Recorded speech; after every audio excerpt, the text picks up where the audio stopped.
ایک نظر تبرع کے اندر یہ بھی ہوتا ہے، یہ کچھ شرطیہ سی بات ہوتی ہے، اگر میرا یہ کام ہو جائے تو میں اتنے مسکینوں کو کھانا کھلاؤں گا،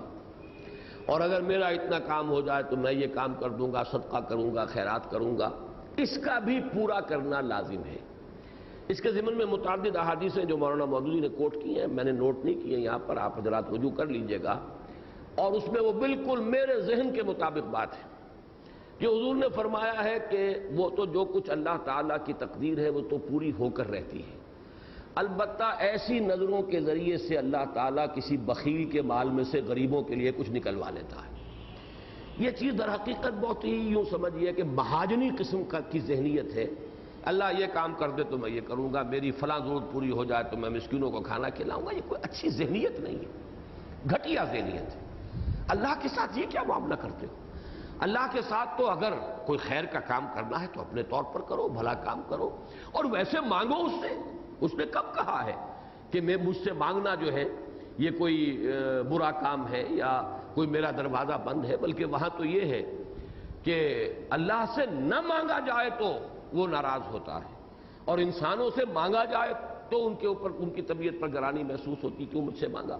اچھے سے اچھے آدمی پر بھی ایک دفعہ ضرور انقباض آتا ہے کہ خام خواہ اس نے مجھے امتحان میں ڈال دیا یہ سوال کر کے، یہ دستے سوال میرے سامنے دراز کر کے۔ لیکن اللہ تعالیٰ سے اگر نہ مانگا جائے تو اللہ ناراض ہوتے ہیں، تو مانگو ان سے۔ اب یہ خام خواہ جو ہے وہ اس میں معاذ اللہ میں یہ لفظ استعمال کر رہا ہوں، اللہ تعالیٰ کو بھی رشوت دینے کی کوشش جو ہے یہ بڑی گھٹیا ذہنیت ہے، اور مجھے بالکل اس کی جو ہے ان احادیث کے اندر توثیق ملی ہے کہ جو مولانا مودودی نے کوٹ کی ہیں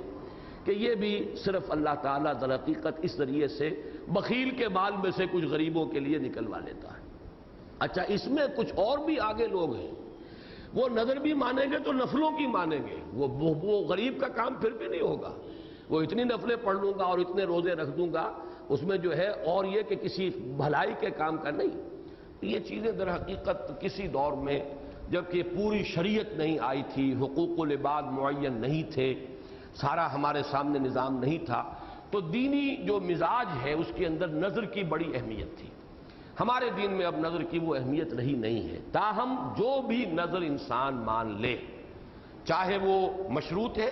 خیر کے کام جو ہے اس کا ایک عہد کیا، ارادہ کیا ہے، یہ بھی ایک عہد ہے، ان العہد کان مسئولا، اپنا اس عہد کو پورا کرو، ورنہ تمہاری اپنی قوت ارادی جو ہے اس کی شکست و ریخت ہو جائے گی، اس میں اور ذوق پیدا ہو جائے گا، اس کا نقد جو ہے سزا دنیا میں مل جائے گی۔ اور یہ کہ اگر کوئی ایسا کیا بھی ہے تو حرام بہرحال نہیں ہے، یہ مجھے اس سے ایک مزاجی مناسبت نہیں، اور مجھے جو ہے اس سے سپورٹ مل گئی ان احادیث سے کہ جو مولانا مودودی نے جن کا حوالہ دیا، اور متعدد احادیث ہیں کہ اس میں در حقیقت کسی بخیل کے مال میں سے اللہ تعالیٰ کچھ نکلوا لیتا ہے غریبوں کے لیے، اس کا ایک ہیلہ اللہ کی طرف سے یہ بن جاتا ہے۔ بہرحال وہ ہے کہ اس کی ایفا اس کا بھی بہت ضروری ہے، اگر آپ نے عہد کیا ہے۔